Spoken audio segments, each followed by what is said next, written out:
news? Spoilers. Spoilers. Spoilers. Spoilers. Spoilers. Spoilers. I like that word. I thought you might.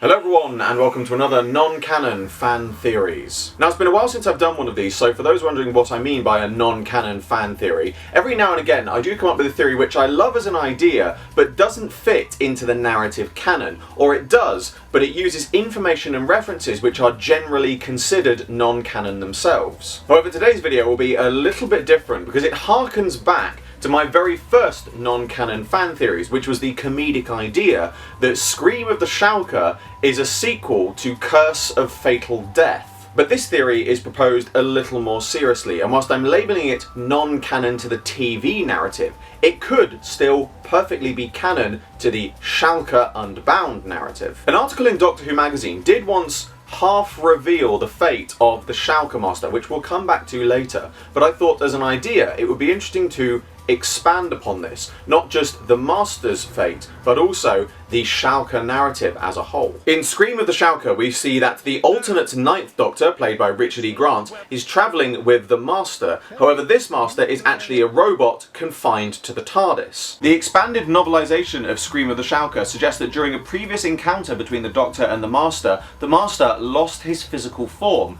forcing him to occupy an android body, whose appearance he chose himself. And the sequel story, The Feast of the Stone, confirmed that his android body had been built in such a manner as he couldn't leave the TARDIS. The Master also stated in Scream of the Shalka that he agreed to travel with the Doctor after he was of aid to him following certain events which led to this ninth incarnation's damaged attitude. I was of aid to the Doctor after he had lost during the events that so damaged him.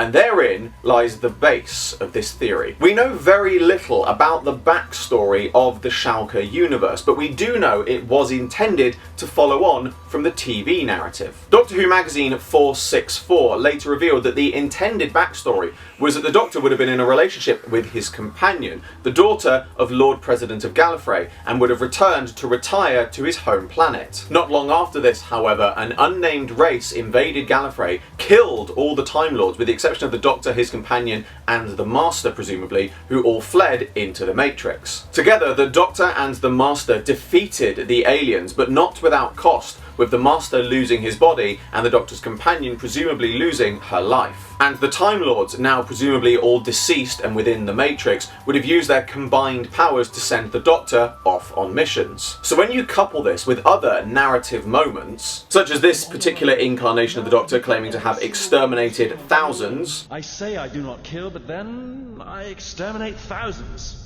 And identifying himself as homeless, I'm a homeless person myself, it's the first thing I am. And showed an aversion to allowing humanity to fix their problems with alien technology, humans can sort out the problems they make themselves. Then I put it to you that the Shalka narrative is in fact an alternative outcome to the Time War. During the Time War, deciding to retire from travelling, the Eighth Doctor, having entered into a romantic relationship with the President's daughter, decides to retire to Gallifrey, using his mantra of "I help where I can, I will not fight" on his home planet instead of in the wider universe. However, after a time, the Daleks, the unnamed race, invade Gallifrey intent on wiping out all the Time Lords, which they succeed in doing so. Meanwhile, the Doctor and his companion flee to within the Matrix and uses the Matrix power along with the power of the other combined deceased Time Lords to summon Jacobi's War Master. Together they manage to defeat the Daleks, but at the cost of the Doctor's companion's life,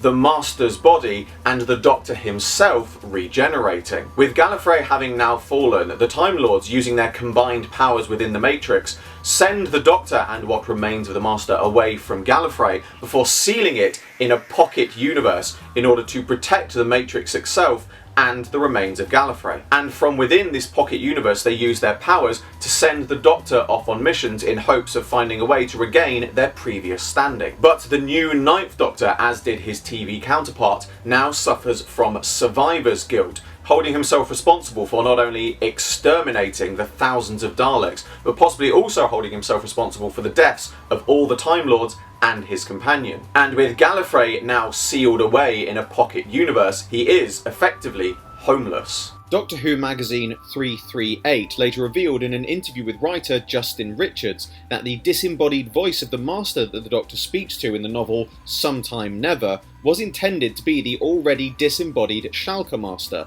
with his appearance being described as the same in Scream of the Shalka. However, for my theory, I think perhaps this was a future echo of the Shalka Master, using his connection to the Doctor's TARDIS, and possibly even his past self's entrapment in the Eye of Harmony / the Time Vortex, to call back through time and try and warn the 8th Doctor of what was to come in future. So there we have it. Again, not a perfect theory, but certainly one that gives food for thought. On a final note, I would just like to address of how some people have used the revelations of the Timeless Children to try and fit the Shalka narrative into the TV universe. However, for me personally, this just doesn't work because it just raises more questions than it answers. Namely, if these events are pre-Hartnell, then how do the Doctor and the Master know each other? And if that was the case, then why is Sasha's Master so surprised by the revelations of the Doctor's true origins if he was there at the time? I'm sure people will always come up with ways to explain it. After all, that is just what I do with my fan theories. But for me personally, it just doesn't work because it means you've got to add a lot of conjecture and changes to established continuity. But that brings to a close another non-canon fan theories. As always, I hope you all enjoyed this video. Like, favorite, subscribe, share, it really helps me out a lot. Make sure to check the description below for a link to my Patreon. I'm doing my very first figure animation and you can get involved. There's exclusive content and rewards for those who do so, and funding my Patreon in any way gets your name at the end of my videos. I salute you all, and I will see you with another video very soon.